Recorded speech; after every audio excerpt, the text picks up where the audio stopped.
Selamat siang teman-teman semuanya. Selamat siang, Pak. Bagaimana kabar kalian nih? Alhamdulillah, luar biasa.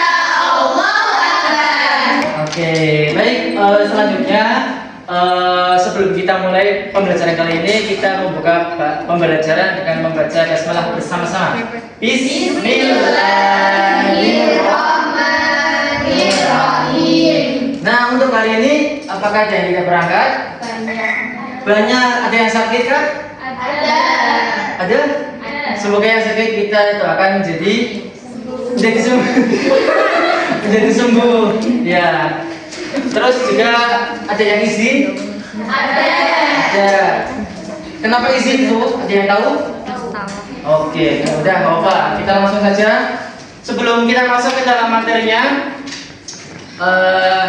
saya kasih sebuah pengantar dulu. Bagaimana jika di dunia ini tanpa adanya pemimpin? Apa yang akan terjadi? Hancur, porak-poranda, terus berantakan. Nah, maka dari bilang orang betul.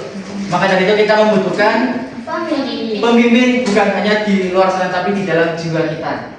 Nah, saya tanya lagi, pada zaman Rasulullah SAW, siapa yang pada saat meninggal ataupun wafat, siapa yang menggantikan para pimpinannya? Abu Bakar As-Siddiq. Itu salah satu dari apa? Khulafa Ur-Rasyidin.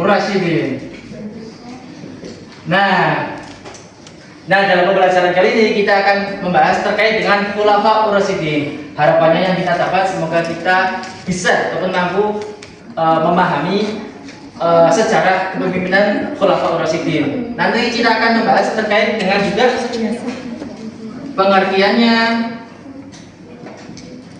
pengertiannya, terus nama khalifah ya, terus proses pemilihan. Proses apa? Pemilihan. Ya, proses pemilihannya.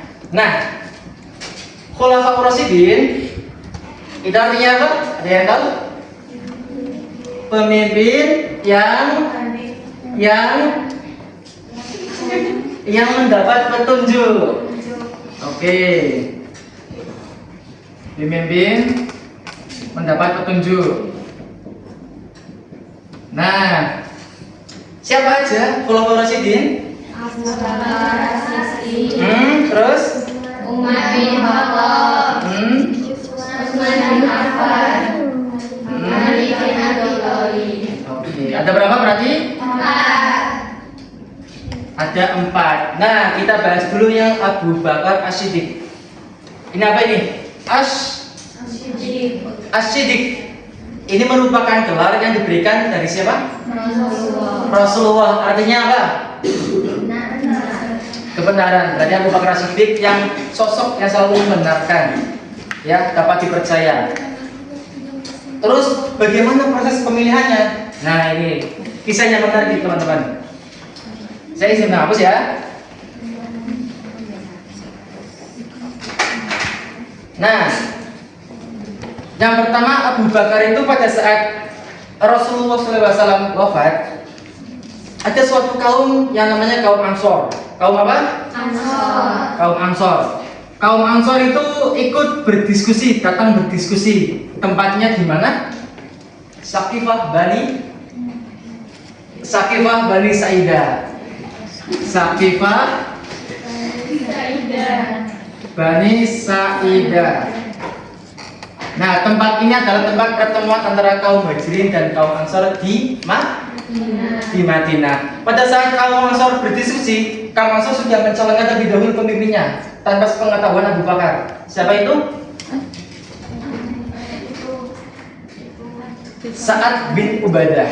Nah, ini adalah seorang sahabat juga, Sa'ad bin Ubadah di kaum Ansor. Kaum Ansor mencalonkan Sa'ad bin Ubadah, namun ditolak oleh Abu Bakar dan kaum Muhajirin.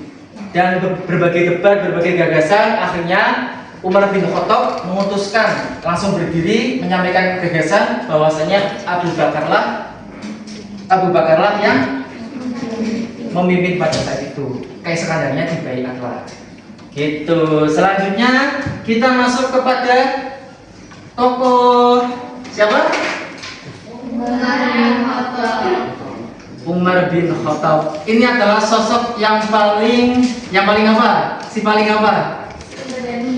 Pemberani, tegas, beringas. Bisa dikatakan seperti itu. Karena Umar bin Khattab lah yang satu-satunya bisa menentang keluarganya demi keyakinan di dirinya. Keluarganya kan non muslim. Nah, Umar bin Khattab lah berani menentang keluarganya. Maka jadi dijuluki yang paling pemberani.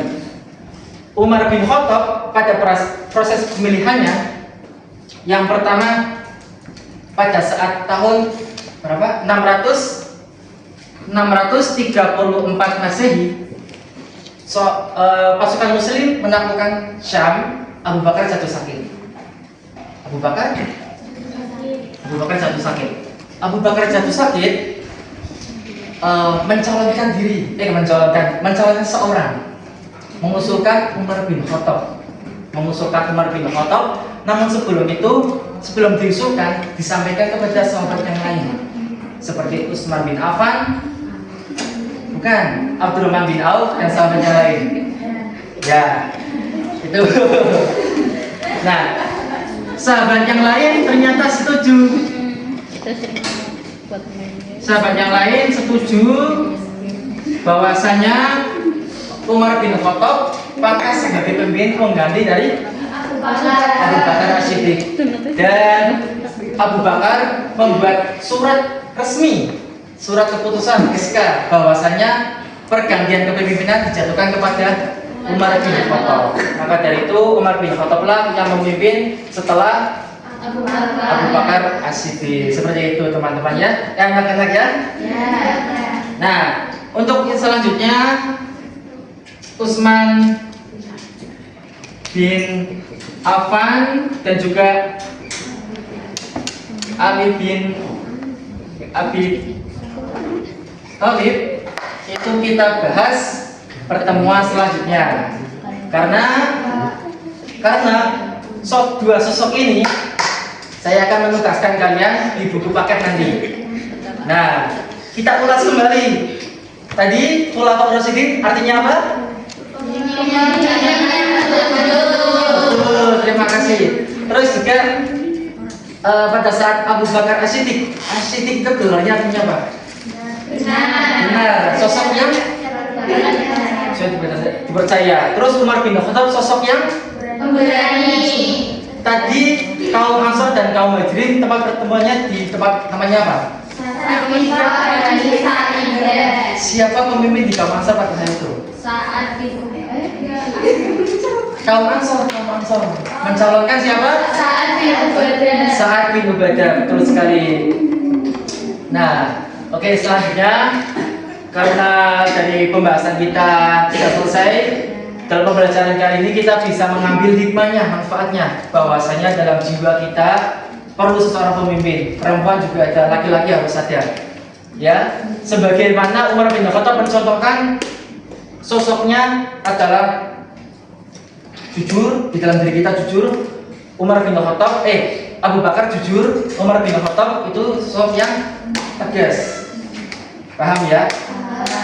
Oke, baik, untuk materi kali ini kita cukupkan. Terima kasih untuk Mbak Rizwi dan Mbak Najwa sudah mempunyai pengetahuan awal tadi ya. Sudah paham? Sudah mempelajari sebelumnya kok? Wis, gimana? Lulusan pondok? Masya Allah. Nonton video.